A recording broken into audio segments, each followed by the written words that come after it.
Good afternoon. We would like to welcome you to TAPPS' first luncheon theater. You are about to witness, if you're down here or anywhere in the hall where you can see the stage, you are about to witness something actually incredibly special. The students you're about to see perform were chosen from their performances at our state one-act play back in November. What's really incredible, though, is they've only been practicing via Zoom, which, if you can imagine, they're practicing via Zoom. Until yesterday, these kids had never met actually in person, but you would never know it because the cohesiveness of this group was just pretty remarkable. You would have thought they were best friends forever. So they are under the direction today of Mr. Jim Rambo, who is the mastermind behind this entire production, and he saw his vision come to fruition. So sit back. Yes. It's been incredible. Over 400 hours of some production time in this with him working. But sit back and enjoy the production of Theater TIS.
Exalt you above ourselves, Lord, in our performance and in our lives.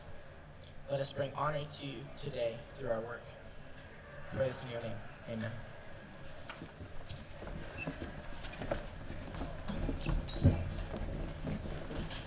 The great Konstantin Stanislavski once said, "Theater is a pulpit of influence." Today we desire to demonstrate a few aspects of what theater means to us. Theater exalts, or raises us to a higher calling, as in the opening number of the musical Godspell. Exaltation in theater allows us to experience uniquely unfamiliar worlds while recognizing the value of our own. Theater also encourages entertainment. Experiencing comic situations allows us to laugh and relax. The Rude Mechanicals, a traveling troupe, entertain us with their zany personalities and outlandish circumstances in Shakespeare's A Midsummer Night's Dream.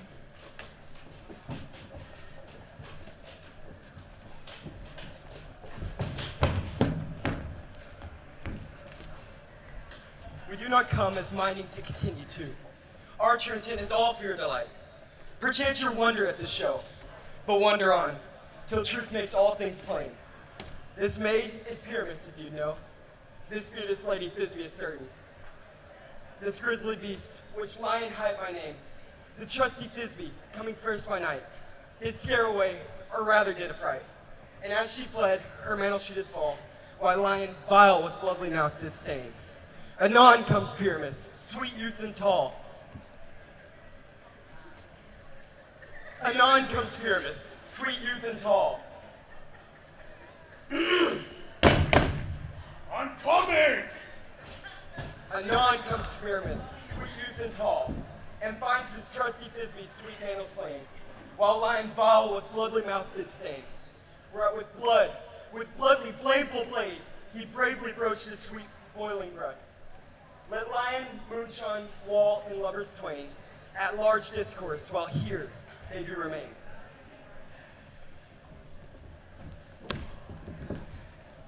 In this same interlude it doth befall that I, one snout by name, present a wall. And such a wall as I would have you think, that had it in, cranied hole, or chink, which the lovers Pyramus and Thisbe did whisper often, very secretly. O grim-looked night, O night with you so black, O night which every art when day is not, O night, alack, alack, alack. I fear my Thisbe's promise is forgot. Thou wall, O sweet and lovely wall, show me thy chink to blink through with mine eye. Thanks, courteous wall, but what see I? No Thisbe do I see. A wicked wall through whom I see no bliss. Cursed be thy stones for thus deceiving me. O wall, hast often thou heard my moans for parting my fair Pyramus and me? Often my lips have kissed these stones with lime and hair knit up in thee. I see a voice. Now will I to the chink to spy, and I can hear my Thisbe's face. Thisbe! My love! Thou art my love, I think. Think what thou wilt. I am thy lover's grace. Oh, kiss me through the hole of this vile wall. I kiss the wall's hole, not your lips at all. Wilt thou at Ninny's tomb me straightway? Tide life, tide death, I come without delay. Thus them all, me wall, my part discharged so. It being done, thus away wall doth go. You whose gentle heart does fear the monstrous mouse that creep on the floor, may now perchance both quake and tremble here, when lion rough in wildest rage doth roar, then know at I one smug the joiner am. A lion fell, for if I, a lion, come in strife into this place, 'twith pity on my life. This lanthorn doth the horned moon present, myself the maid, I the moon do seem to be. All I have to say is to tell you that the lanthorn is the moon, I the maid in the moon. This thorn bush, my thorn bush, and this dog, my dog. This is old Ninny's tomb. Where's my love? Rawr! Ah! It's a lion! Oh, my love!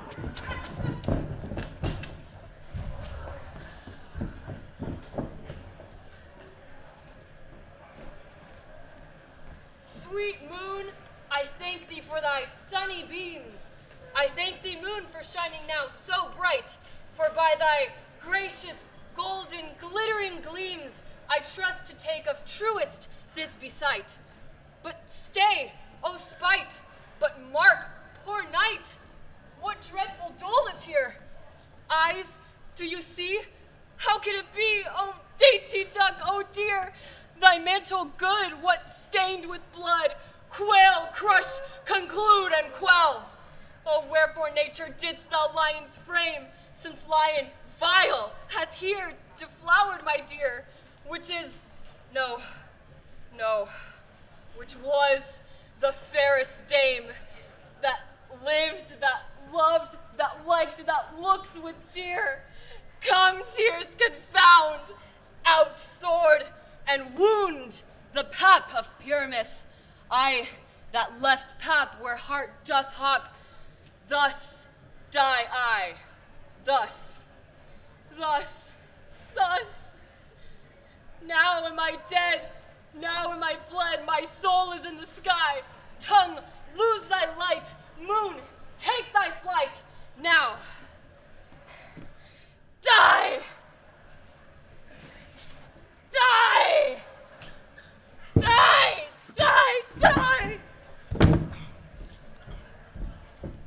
my love.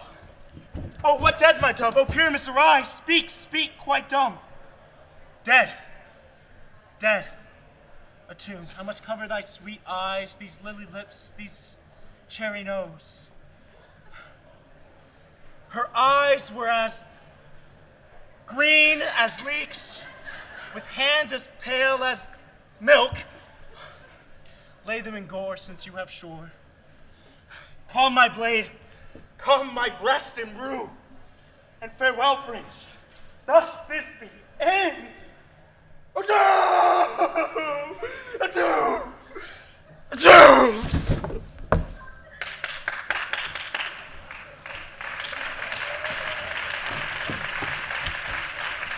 Whoa!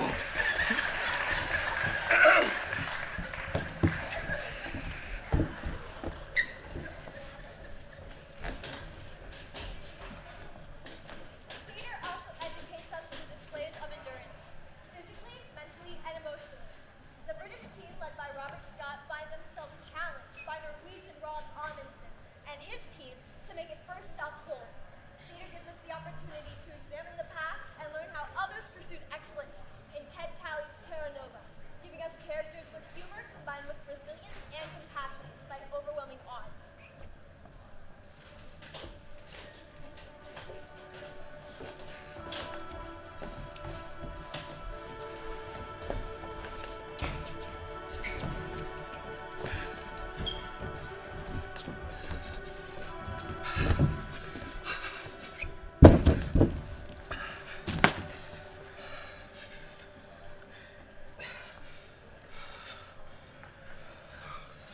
Why don't you warm your hands, Eddie? They're fine, Doctor. Still giving you a bit of stiffness? Oh no, I've been rubbing them. You'd tell me if it was otherwise, wouldn't you? Yes, sir.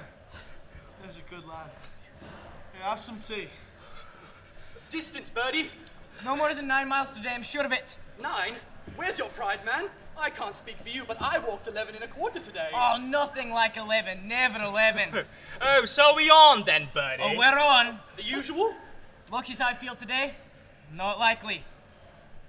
Make it 200. I'll recoup my losses. Done. Done?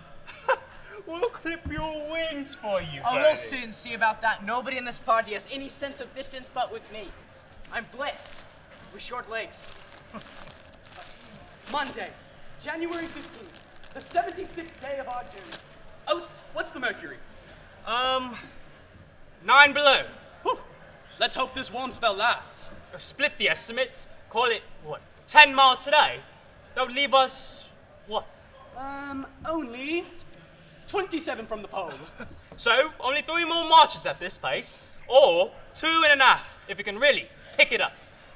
4, if we should be slow to gain. Wilson's with him now. Oates, what's your ration count? Let's see. Food for 11 days and food for 9. The pole in 3, and 1 day there, that's 4.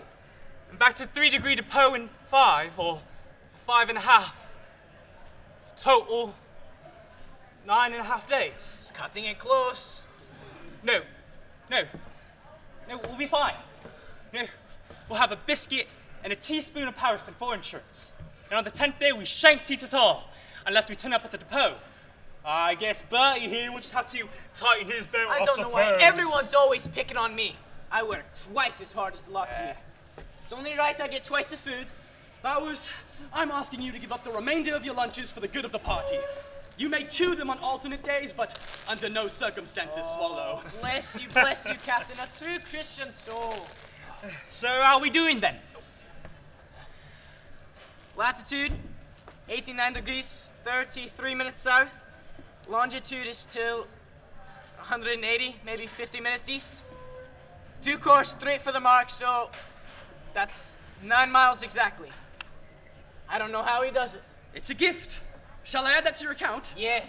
That is 2,165 pounds, you owe us, Lieutenant. And don't forget the collateral you put up. Oh, your house and mother. Otherwise, we'll leave you here. Worry, I'm good for the whole sum. I swear it. You'd better be. I'm not prepared to win your mother. She'll rearrange your uppers for that, sir.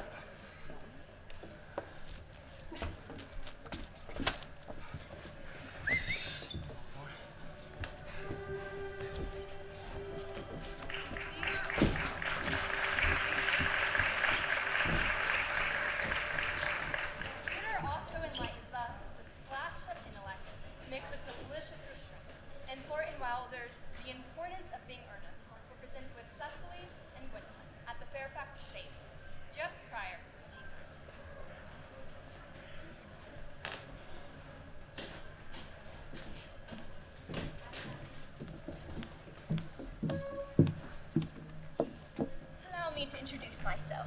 My name is Cecily Cardew. Cecily Cardew, what a very dear name. Something tells me we're going to be great friends. I like you already more than I can say, and my first impressions of people are never wrong. How nice of you to like me so much after we have known each other such a comparatively short time. Oh, pray sit down. May I call you Cecily? May I not? With pleasure. And you will always call me Gwendolyn, won't you? If you wish. Then it is settled, is it not? I hope so. Perhaps this might be a favorable opportunity of mentioning of who I am. My father is Lord Blackmel. You've never heard of my papa, I suppose? I do not think so. That is quite as it should be. No one outside the family circle has heard of my papa. Now, may I look at you through my looking glass? Why, of course, Gwendolyn. I am rather fond of being looked at. You're on a short visit, I suppose. Oh, no, I live here. You must have a woman of elderly age who reside here also? Oh, no, I have no mother, nor in fact any relations. Is that so? Yes, my dear guardian, with the assistance of Miss Prism, has the arduous task of looking after me. Your guardian? Yes, I am Mr. Worthing's ward. Oh, it is strange Mr. Worthing never mentioned he had a ward. How very secretive of him.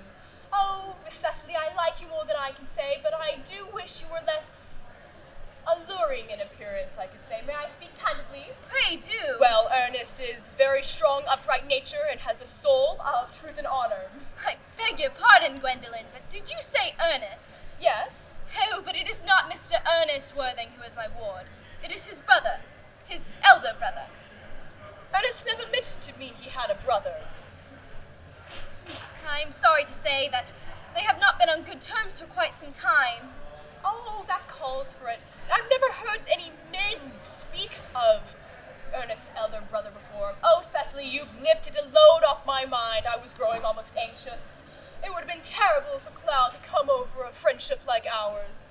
But you're not sure that it is Ernest Worthing who is your guardian? Oh, quite sure. In fact, there is not a reason why I should make a secret of it to you. Mr. Ernest Worthing and I are engaged to be married. Cecily, there must be some slight error. Mr. Ernest Worthing is engaged to me, and it will be appearing on the Saturday Post at the latest. I am afraid you must be under some misconception. Ernest proposed to me exactly 10 minutes ago. Oh, it is curious, for he proposed to me yesterday at 5:30, and I have proof of it here in my diary. Must always have something sensational to read on the train. I am so sorry, dear Cecily, but I'm afraid I have the prior claim. It would distress me more than you know, dear Gwendolyn, if it caused you any physical or emotional anguish, but I feel bound to point out that, since Ernest proposed to you, he clearly has changed his mind. If the poor man has been entrapped into some unfoolish promise, I shall rescue him at once with a firm hand. Whatever unfortunate entanglement my dear boy may have gotten into, I shall never reproach him with it after we are married. Do you, Miss Cardew, observe me as an entanglement? You are presumptuous. Oh, it is one's moral duty to speak one's mind. It is a pleasure. Do you suggest, Miss Fairfax, that I entrapped Ernest, not an engagement? How dare you? This is not time for wearing the show mask of manners. When I see a spade, I call it a spade. I'm glad to say that I've never seen a spade. Our social spheres are widely different. Shall we lay tea as usual?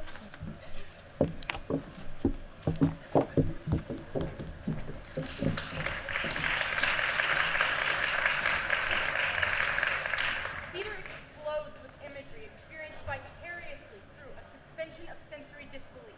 In Peter Parnell's The Rise and Rise of Daniel Rocket, Daniel reveals his secret to Alice.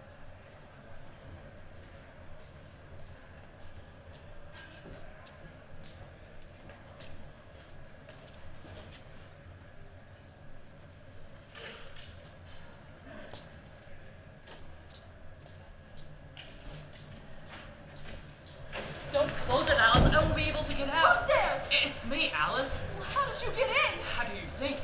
I don't know. Oh, Alice, you do. I flew straight through your window into your bedroom as something I've always been able to do. Which it is, Alice. You know that. Yes, I do. I won't accept less than what I want, Alice. Well, that's good if it's good for you. The boys have been looking all over for you. Yes? They've given up now, I think. Then I can go home. You can, but I'd stop off at Richard's and tell him you're all right first. He was very worried about you. Was he? Yes. Oh, poor Richard. He worries about me a lot. Too much, I think. Because I can pretty well take care of myself, Alice. I know that. I think you're beginning to. So, you can fly. Yes. You can actually fly. Mm-hmm. You've built wings and with them you flow. Where are your wings, Daniel? I left them down by the rushes. The rushes? But then how? A secret, Alice. There's something that nobody knows, and I'm gonna tell you. The truth is that I can fly all by myself. It's something that I've always been able to do. I thought so. Yes? I just thought so. Mm-hmm. I remember that time I walked in on you standing on Mrs. Rice's desk. Waving my arms. Waving your arms. Up and down. Up and down, yes. It was then, I guess, that I knew. When did you first realize it, Daniel? A long time ago. When you were very little? First grade, Alice. First grade? It's true. So you were just lying in bed. I was in my pajamas. And you floated? Well, I felt like it. I wanted to. A lot. So you stood on the bedpost. And I left my arms. Well, and then what happened? I floated. It's been even scarier these times. These times? Oh, scarier than the first time, I mean. The first time? The very first time, when we were only in kindergarten. I floated once, around the sandbox. I was glad I didn't go very high. After that, I didn't want to fly, but I want to fly now. It's something that's locked inside of me, and now I've let it out. No telling what wonderful things I can do. Besides, with wings, you can control where you're going. Yes, with the wings, I can go wherever I want to. It's a nice night out, isn't it? Yes. With the stars and the moon. A nice time for a little flight, don't you think? I suppose.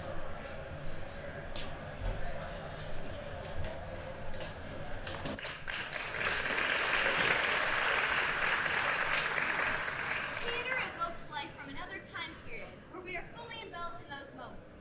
The stage adaptation of Jane Austen's Pride and Prejudice enables us to meet Elizabeth and Darcy as they dance and converse together.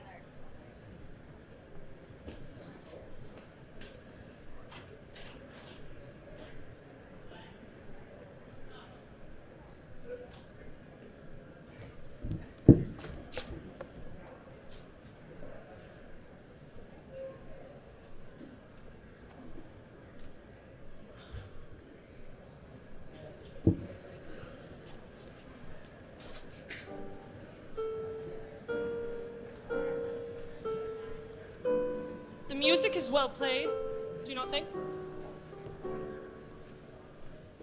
It's your turn to say something now, Mr. Darcy. I talked about the dance. You ought to make some kind of remark on the size of the room or the number of couples. I quite assure you that whatever you wish me to say will be said. Very well. That reply will do for the present. Now may be silent. Do you talk about the rule while dancing? I have always, Mr. Darcy, seen a great similarity in the turn of our minds. We are each of an unsocial, taciturn disposition, unwilling to speak unless we expect to say something that will amaze the whole room and be handed down to posterity with all the eclat of a proverb. This is no very striking resemblance of forming a childhood new acquaintance with a childhood friend of yours. Mr. Wickham. Mr. Wickham is blessed with such happy manners may ensure he's making friends. Whether he may be equally capable of retaining them is less certain. He has been so unlucky as to lose your friendship, and in a manner which he is likely to suffer from all his life.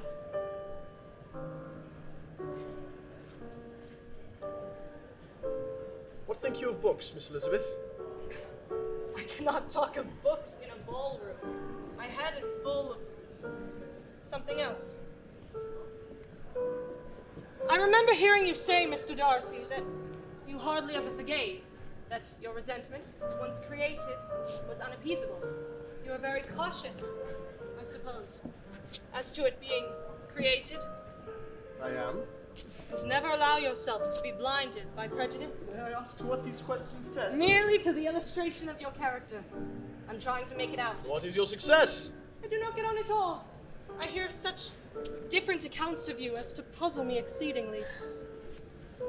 I can readily believe, Miss Bennet, that reports may vary greatly with respect to me.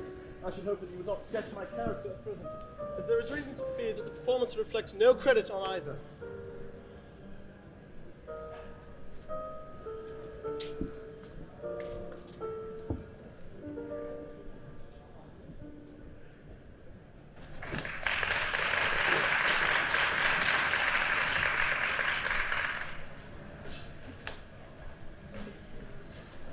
Theater electrifies us in a terse moment between two compelling royals. The 1800s play by C.F. von Stiller, Maria Stuart dramatizes the brutal but compelling meeting between Mary, Queen of Scots, and Elizabeth I, Queen of England, as they struggle with their own personal and spiritual convictions.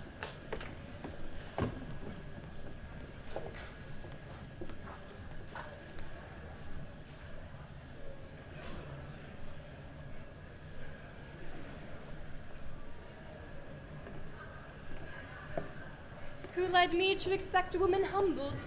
Unsoftened pride is what I see. So be it. I'll submit even to this.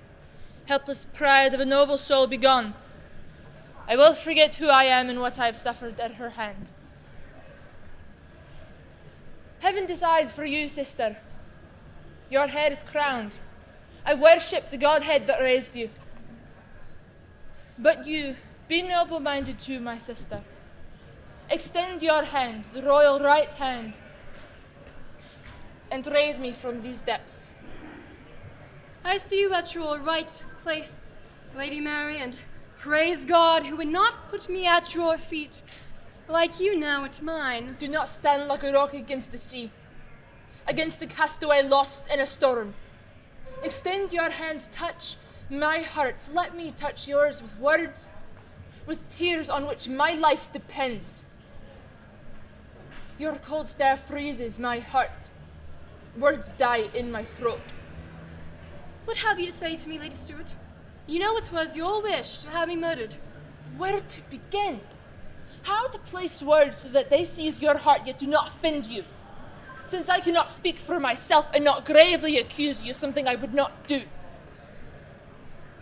You have treated me unjustly. For I am a queen no less than you are a queen. I came to you a supplicant, and you, against law and sacred hospitality, locked me behind walls, seized my servants and friends. Speak, sister. Tell me my offense. I'll give you full satisfaction. Had you heard me before, it never would have come to this sad encounter. Not fate should you accuse, but your black heart, the wild ambition of your native house. Why, my very head was threatened. God is with me. Yours, false. I am in God's hands. Who hinders me? What pledge have I for you once I free you? What lock on our good fathers that the keys of St. Peter cannot open? You've always seen me as a foe, a stranger. Have you declared me your heir, you would have found a friend, a kinswoman. Out there, Lady Stuart, it's friendship for you. Do you confess that you have been defeated? Is there an end now to your scheming? Oh, sister! Sister! Oh, God, give me restraint! There! The mask falls. You show me your true face. My fault was human. Was a fault of youth. Power seduced me. I made it no secret. I have endured beyond all endurance. Now break your bonds, cold rage long stifled. Burst from your pit.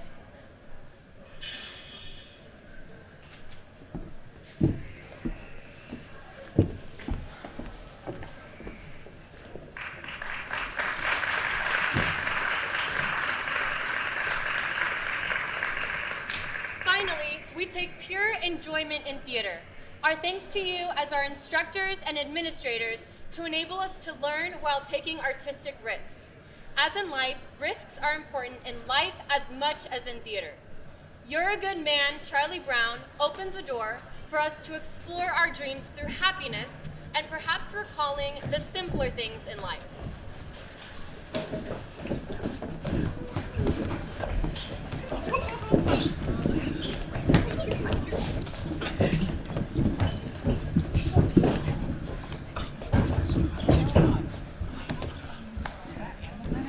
Do you know what?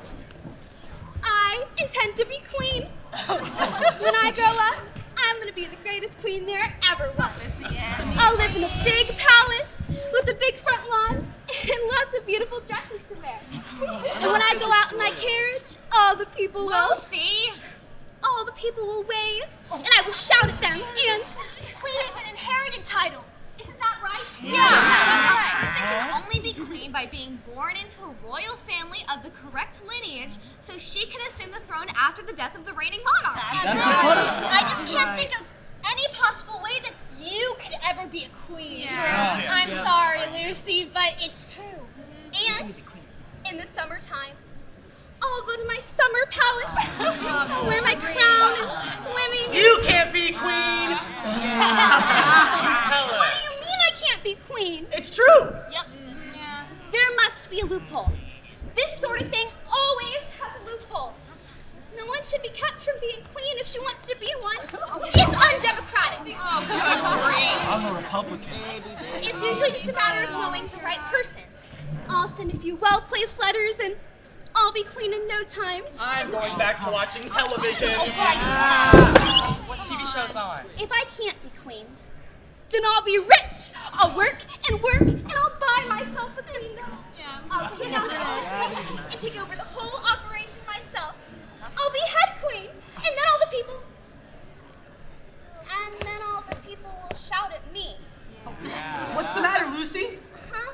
What happened to your queendom? That I've given it up. I've decided to dedicate my life to cultivating my natural beauty. Charlie Brown Now- so pretty. Change channels. Oh, that little red-headed girl dropped her pencil. It has teeth marks all over it. She nibbles her pencil. She's human. Maybe it isn't such a bad day after all. Happiness is finding a pencil. Pizza with sausage. Happiness is learning to whistle. Tying your shoe for the very first time. Happiness is playing the drum in your own school band. And happiness is walking hand in hand.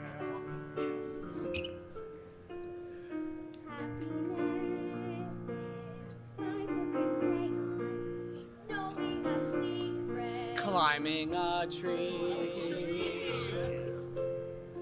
Happiness is finding a nickel. Catching a firefly, setting him free. Happiness is being alone every now and then. And happiness is coming home again. Happiness is morning and evening, daytime and nighttime too. For happiness is anyone and anything at all that's loved by you.